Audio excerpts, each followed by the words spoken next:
For example வைக்கோல் கட்டுறதுல வந்து ஒரு பண்ணையா இருக்கும். அந்த அந்த அணில் அதுக்கப்புறம் வந்து அங்க வேலை செய்யக்கூடிய அந்த 3 பேருக்குமான உறவு வந்து எப்படி இருக்குது அதை பத்தி பார்த்தோம். அதுக்கப்புறம் இன்னொரு சொந்த வீட்டுல வந்து அவர் வந்து என்ன பண்ணாரு, சொந்த வீட்டுல சொல்லி பார்த்தோம் இல்லையா, அந்த கதையில வந்து என்னன்னா மகன் அப்பாவோட அதுக்கப்புறம் வந்து அவங்களுக்கு வந்து அந்த வீடு அந்த இருக்கக்கூடிய சூழல் வந்து பிரிஞ்சிருக்கும். அதுல ஏற்படுற மனநிலை இப்படி நிறைய விஷயங்கள் பார்த்தோம் இல்லையா. அதுல வந்து இன்னைக்கு நம்ம எடுத்துக்கிற தலைப்பு வந்து உறவுகள் அப்படின்னு பாக்குறப்ப அந்த ஆயா சிறுகதை அப்படின்னு சொல்லிட்டு ஒரு கதை பார்த்தீங்க. அந்த கதையோட ஆசிரியர்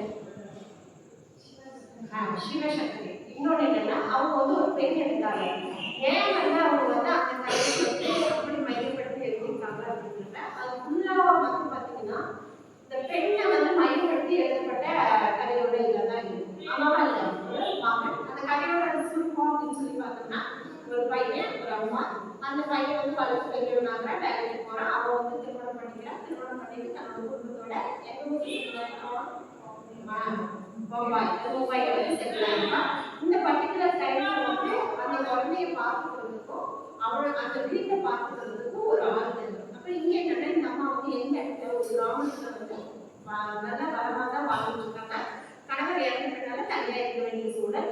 அதுக்கப்புறம் என்னன்னா அவங்க வந்து தன்னோட பையனுக்கு போகணும்னு சொல்லிட்டு 2 நாளா காத்துட்டு இருக்காங்க. அப்ப பையன் என்ன பண்றான்னா, சரி எங்க அம்மா வந்து நீங்க கூப்பிட்டுக்கலாம் அப்படின்னு சொல்லிட்டு லெட்டர் போட்டு ரெடியாகல அப்படின்னு சொல்லி சொல்றான்.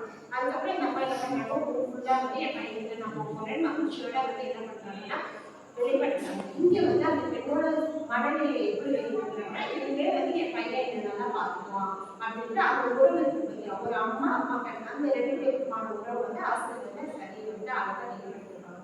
ஆனா அவங்க பையனோட மனநிலை எப்படி இருக்கு, தன்னோட மனநிலையும் பார்க்கறதுக்கு ஒரு ஆளாக அதையும் குறிப்பா என்னன்னா அப்ப இப்ப நம்ம பேரண்ட்ஸ் வந்து உடம்பு முடியாம போகும்.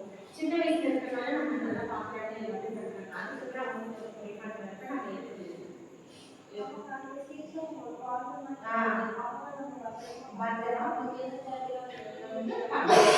அப்புறம் நம்ம பார்க்க வேண்டியது மாவட்ட கோவிலுக்குள்ள அதாவது மாவட்ட அல்லது மாவட்டோட அடுத்து வேற ஏதாவது தீர்வு நம்ம இல்லை சிக்கல் வந்து இப்படி பண்ணக்கூடாது அப்படின்றதுல கிளியரா இருக்கியா.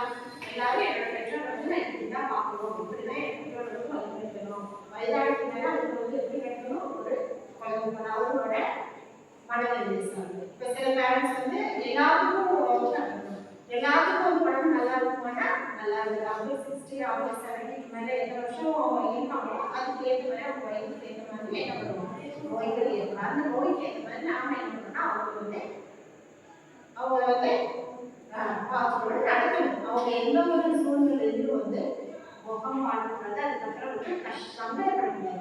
ஏன்கிட்ட நமக்காக நம்ம அவங்க வாழ்க்கையில வந்து என்ன பண்ணிருக்காங்க கூப்பிட்டுருக்காங்க. அப்ப அவங்கள பார்த்துக்க வேண்டிய பெரிய பொறுப்பு என்னன்னா நமக்கு இருக்கு. இப்ப நம்ம ஒரு பாடம் வைக்கிறோம் அப்படின்னா ஏதோ கதை தானே அப்படின்னு அந்த கதையில இருந்து நம்ம என்ன பண்ணணும், ஒரு விஷயத்தை எடுத்துக்கணும். அந்த விஷயத்தை வந்து நம்ம வாழ்க்கையில இம்ப்ளிமெண்ட் பண்ணணும், அதாவது வந்து கொண்டு வரணும். என்கிட்ட உணர்வுகளோடு சேர்ந்ததுதான் வந்து தமிழ் பாடம். நீங்க மற்ற பாடத்தெல்லாம் எடுத்து பார்த்தீங்கன்னா கண்டுபிடிப்பீங்க, அப்படி பண்ணுவீங்க, போவீங்க, எல்லாம் பண்ணுவீங்க. பட் தமிழ் மொழி பாடல் படிக்கிறப்ப ஏதாவது வந்து கண்டுபிடிக்கிற மாதிரி இருக்கா? நல்லா யோசிச்சு பாருங்க. எல்லா விஷயங்களும் வந்து வாழ்க்கையோட சம்பந்தப்பட்டதா இருக்கு. இன்னொரு வாழ்க்கையில வந்து அந்த வந்து என்னன்னா அப்ளை பண்ற மாதிரி தான் இருக்கு. வாழ்க்கை சார்ந்த கல்வி மொழியை கற்றுக் கொடுக்கிறது தான் இந்த பாடத்தோட முக்கியமே. அதுல இந்த சிறுகதை வந்து உறவுகளை வந்து எப்படி கையாளணும் அப்படிங்கிறது வந்து நான் வந்து சொல்லியிருக்கேன். சரியா? புரிஞ்சுக்கலாம்? ஓகே, நான் தேங்க்யூ. நீங்க அடுத்த வந்து வேற ஒரு கேஸ் ஸ்டடி வந்து நினைக்கலாம். சரியா? நன்றி. சரியா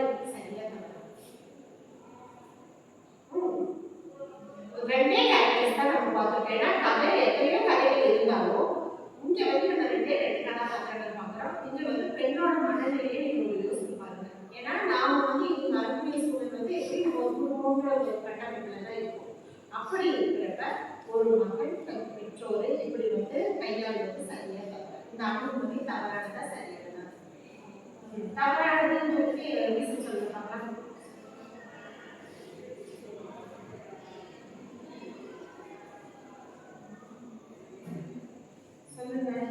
நீங்க என்ன சொல்லுங்க? எனக்கு சிக்கல், நான் வந்து சிக்கல் சொல்லிட்டேன், தீர்வு வந்து நீங்க சொல்லுங்க.